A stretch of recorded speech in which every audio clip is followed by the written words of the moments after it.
on va apprendre à comparer les fractions, du moins on va commencer à apprendre à les comparer avec la compréhension de la fraction elle-même. Donc pour cela, j'ai choisi l'unité disque. Cette unité, je l'ai partagée en 6 parties égales. Je l'ai partagée en 5 parties égales. Je l'ai partagée en 4 parties égales et je l'avais déjà partagée en tiers, en 3 parties égales. Donc voilà mes tiers. Donc là j'ai un tiers. Avec un tiers, j'en ai évidemment moins qu'avec 2 tiers, et moins qu'avec 3 tiers, et moins qu'avec 4 tiers, et moins qu'avec 5 tiers, et moins qu'avec 6 tiers, et moins qu'avec 7 tiers, et moins qu'avec 8 tiers, et moins qu'avec 9 tiers, etc., etc. Donc, qu'est-ce qu'on est en train de dire? Et c'est tout à fait logique. Lorsque les fractions ont le même dénominateur, donc fraction de même dénominateur, qu'est-ce que ça signifie? Ça signifie que l'unité est partagée de la même manière, que tous les morceaux ont la même taille. Eh bien, les fractions sont alors rangées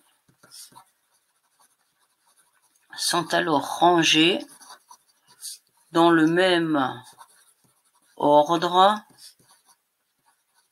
que les numérateurs. Il suffit de comparer les numérateurs. Un tiers va être plus petit que 2 tiers, qui est plus petit que 3 tiers, qui est plus petit que 4 tiers, plus petit que 5 tiers, plus petit que 6 tiers, plus petit que 6 tiers, 7 tiers, etc. Le numérateur, je vous rappelle, compte le nombre de tiers que l'on a. Donc avec 1, j'en ai évidemment moins qu'avec 7. Donc là, c'est évidemment le plus simple. Supposons maintenant qu'on n'ait pas des fractions de même dénominateur. On voudrait comparer 5 tiers et 3 quarts. Alors si on visualise 5 tiers, 2 tiers, 3 tiers, 4 tiers, 5 tiers, je vois que 5 tiers, c'est égal à une unité plus 2 tiers. 5 est plus grand que 3, 5 tiers est plus grand que 1. 3 quarts, mon unité est partagée en 4 parties égales, 1, 2, 3, 4 parties égales, mais je n'en prends que 3. 3 quarts.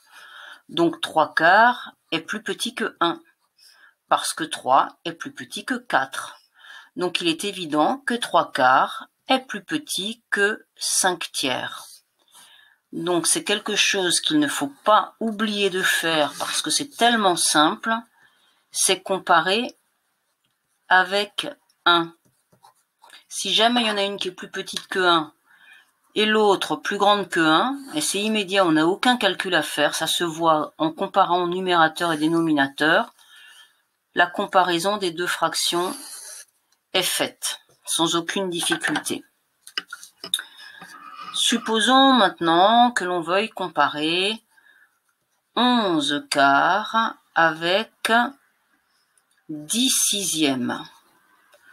Alors là, 11 quarts est plus grande que 1, parce que 11 est plus grand que 4.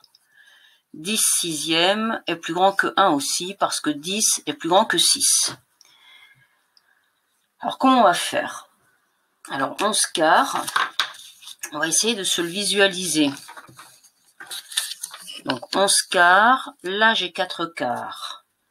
Dans une unité supplémentaire, j'ai encore 4 quarts, donc j'arrive à 8 quarts. Et pour 11 quarts, il va falloir prendre une unité supplémentaire et encore ajouter 3 quarts. Voilà. Donc déjà, ça donne une petite idée de ce que ça représente. Donc 11 quarts. 11 quarts, c'est égal à 2 unités plus 3 quarts. Première unité, deuxième unité, troisième unité, donc j'ai pris 3 quarts. Je vous rappelle le lien avec la division. Dans 11 combien de fois 4, 2 fois. J'enlève 8 et il reste 3. Donc 11 quarts est compris entre 2 et 3. 10 sixièmes. Eh bien 10 sixièmes, si je procède de la même façon, j'ai mon unité partagée en sixièmes. Dans cette première unité, j'ai 6 sixièmes. Dans ma deuxième unité, j'ai 6 sixièmes encore. Donc au total, j'en aurai 12. Pour avoir 11 sixièmes, eh bien 11 sixièmes n'est autre que une unité plus 5 sixièmes. Donc 10 sixièmes, c'est une unité plus 5 sixièmes. Lien avec la division. Dans 10, combien de fois 6? Une fois. J'enlève 6. 11 6. Ah non, c'était 10 sixièmes, pardon, plus 4 sixièmes. Il fallait que j'enlève un sixième supplémentaire, si je vous embrouille. Donc on récapitule. 10 sixièmes, c'est 6 sixièmes plus 4 sixièmes, donc une unité et 4 sixièmes. Dans 10, combien de fois 6? Une fois, et il reste 4. Donc là, j'ai une unité plus, ici, 4 sixièmes. Voilà. Et donc, 10 sixièmes est plus petit que 2.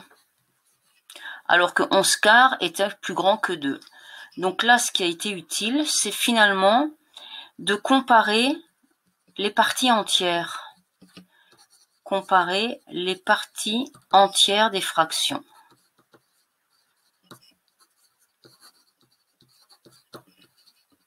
Donc, comme 11 quarts est plus grand que 2 et que 10 sixièmes est plus petit que 2, eh bien, ça permet également de comparer ces deux fractions. Bien sûr, on a des cas de figure qui peuvent être complètement différents aussi. Si maintenant, on souhaitait comparer 11 quarts, 11 tiers, 11 cinquièmes, 11 sixièmes. Là, on se rend compte que les fractions ont le même numérateur. Eh bien, pour commencer à comprendre ça, on va comparer un quart, un tiers, un cinquième et un sixième. Donc, voilà un tiers. Voilà un quart.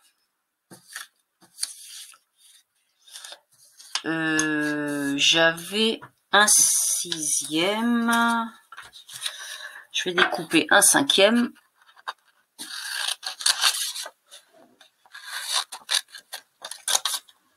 Voilà un cinquième. Et puis, voilà un sixième. Alors, de toute évidence, un tiers est plus grand qu'un quart, qui est plus grand qu'un cinquième, qui est plus grand qu'un sixième. Ça se comprend. Ici, mon unité a été partagée en 3 parties égales. Les parties sont évidemment grosses. Elles sont plus grosses que si j'ai coupé le gâteau en 4 parties égales. Et encore plus gros que si je l'ai coupé en 5 parties égales, et encore plus gros si je l'ai coupé en 6 parties égales.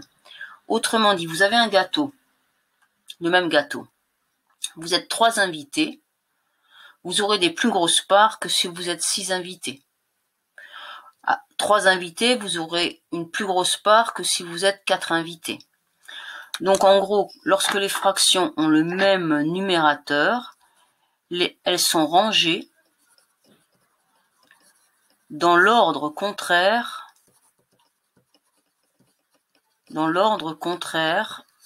des dénominateurs. Autrement dit, 3 est plus petit que 4, qui est plus petit que 5, qui est plus petit que 6.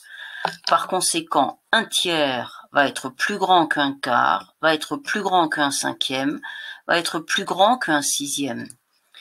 Et donc si je prends 11 morceaux comme ça, ces 11 morceaux vont évidemment être plus grands que les 11 quarts, qui vont être plus grands que les 11 cinquièmes, et qui vont être plus grands que les 11 sixièmes. Donc là aussi, lorsque les numérateurs sont égaux, les fractions sont rangées dans l'ordre contraire de leur dénominateur. Et quelquefois, on est dans des situations où aucune de ces méthodes n'est opérante. Et bien ça se verra après la classe de 6e.